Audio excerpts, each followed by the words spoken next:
co-author, Trump's Enemies. Corey Lewandowski, good to have you.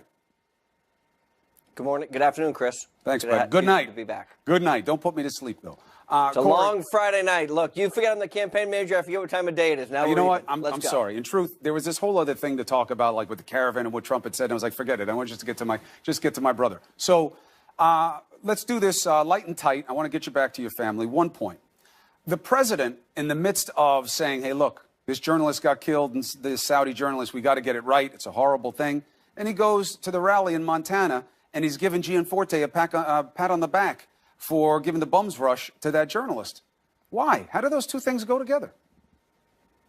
Well, they don't go together, and there is no excuse for Khashoggi's death, and that seems to be caused at the hands of Saudi Arabia, or at least condoned by the people in Saudi Arabia, and there needs to be accountability. And I stand with Senator Bob Corker and Lindsey Graham and other members of the U.S. Senate who want to see a complete and immediate interaction and accountability for those people who killed that man in cold blood, it looks to be, and we haven't seen the body, and you talked about it. Now, that being said, Chris, the level of rhetoric in this country is way too high. We've seen it now with Eric Holder saying, when they go low, we kick them. Wait a minute.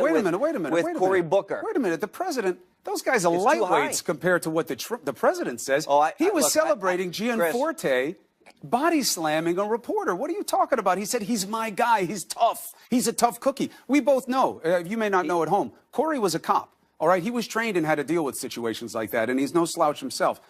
This guy isn't tough.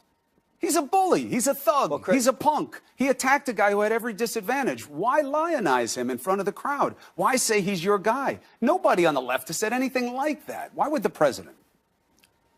Well, Chris, I think the rhetoric as it comes to this is just, again, it's way too high. We've seen what has happened recently with the Kavanaugh hearings. Call his out, Corey. It'll give you credibility on it.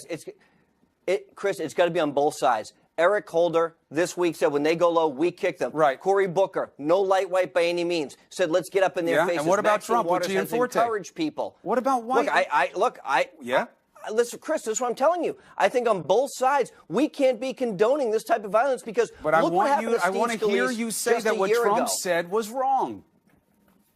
Chris, what I'm saying is both sides are wrong. Look at the shooter who tried to kill Steve Scalise. He was a Bernie Sanders supporter. Chris, what I'm telling you is if we allow this to continue, if we allow it to go on the way it is, someone's going to get really hurt. Steve Scalise was almost killed by a Bernie Sanders supporter who thought he was doing a good thing by shooting at dozens of members of Congress. We shouldn't tolerate this from anybody. We are a civil society. We can't go down that road. And I think what the congressman in Montana did was wrong. He's apologized for it. It shouldn't be. He admitted to a crime. It was a crime what he did, Corey. It wasn't wrong. It was illegal and wrong. And it shouldn't be. But the president, celebrated it. Nobody should be happy about it. The president's happy about it. Nobody should be celebrating it. But the president's celebrating it. Celebrating any type of call to violence. Say the president was wrong. Chris, everybody's wrong. What is it with you? Say the president was wrong. Look, then you tell me you condone what Cory Booker has said, what Eric Holder has said, what Maxine Waters has said. You represent Trump. Chris. Yes, sir. Chris, why can't you say what they have said is as wrong as what Trump has said? It is 100% wrong. It's reductive. It's becoming what they say they disrespect. I don't think it helps them get their people out. I think the idea of that kind of toughness being physical, brutality, bullying, I think it's ridiculous. I think it's absurd. And I think it's beneath the dignity of their offices. Say that about Trump. Any of it. Chris, and that congressman paid the price. He pled guilty to the crime. He was held accountable, and he's on the ballot in 18 days, and the people of Montana will decide.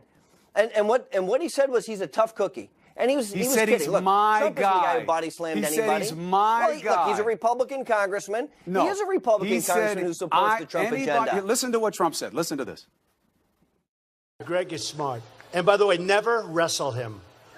You understand that? Never. Any guy that can do a body slam, he's my kind.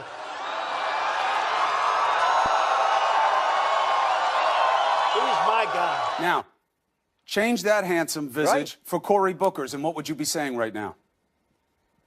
Look, what I'd be saying is the exact same thing. We can't allow a society that we're body slamming reporters, that we're allowing reporters to go to other countries and being killed in cold blood. We can't allow it. So then say the president shouldn't have said it.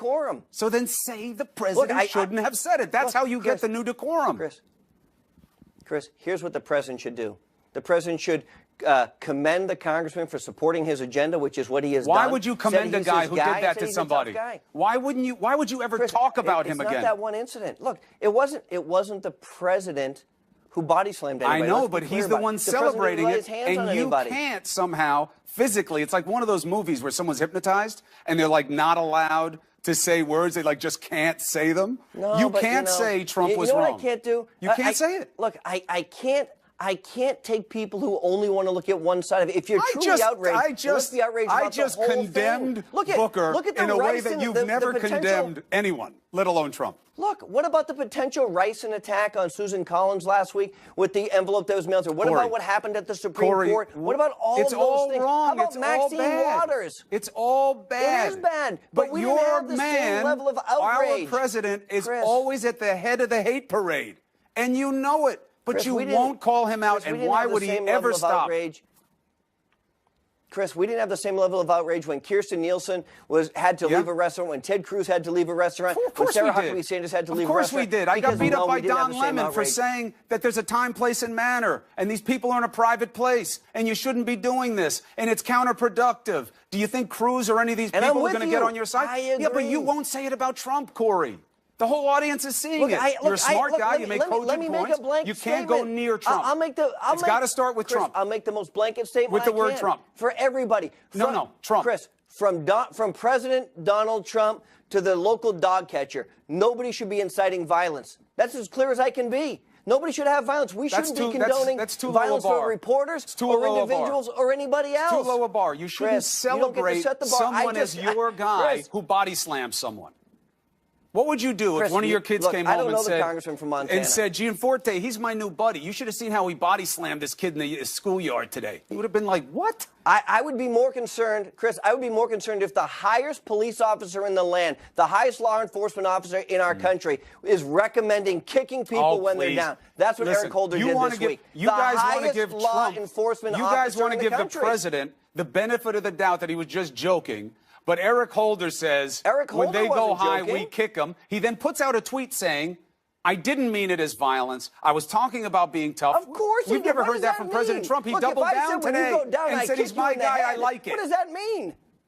Come on. Chris, if you go down and I kick you in the head and then I put out a tweet and said, whoops, I was just kidding, that doesn't clarify anything. No, it's not a good example because, Corey, the moment that your foot touched my head, it would be the last thing you ever did on this earth. So there'd be no tweeting after. Chris, we would agree to disagree on that. Yeah, let me tell you this. We can't allow Eric Holder to allow that to happen regardless of what his tweet is. I agree with you that everybody's got to be more decent, but when you won't call out the president by name, let's do that. You lose the credibility that I'm pulling. But I appreciate you coming on. I just said everybody. I know, but you say everybody, but you won't say the one somebody who matters at the top. And I said Corey the Lewandowski, president. I appreciate you making the argument always, even though you threaten to beat me up, because we both know that's a joke. Thank you, Chris. Take care. Be well. Have a good week.